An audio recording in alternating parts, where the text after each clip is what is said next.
तो बस जीतना है।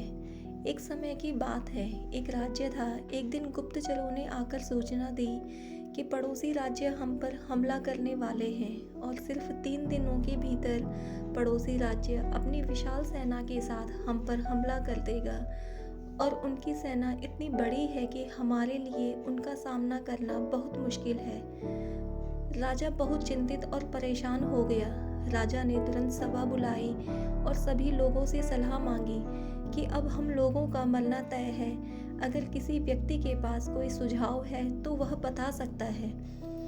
राजा के चतुर मंत्री ने कहा, अब जब जान पर बात आ गई है तो इसका एकमात्र उपाय है कि हमें आज अभी इसी वक्त पड़ोसी राज्य पर हमला कर देना चाहिए।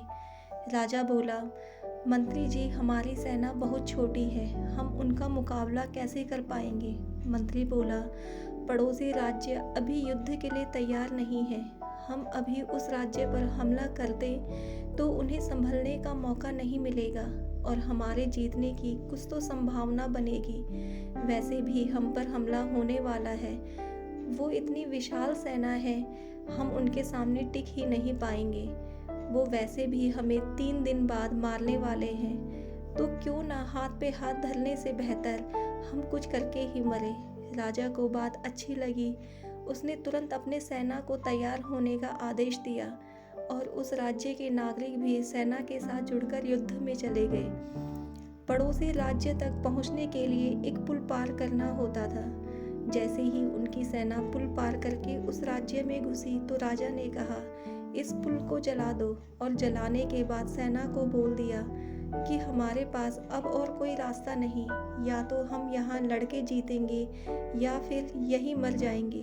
सभी सैनिक अपनी पूरी क्षमता के साथ लड़े और पड़ोसी राज्य की बड़ी सेना को हरा दिया।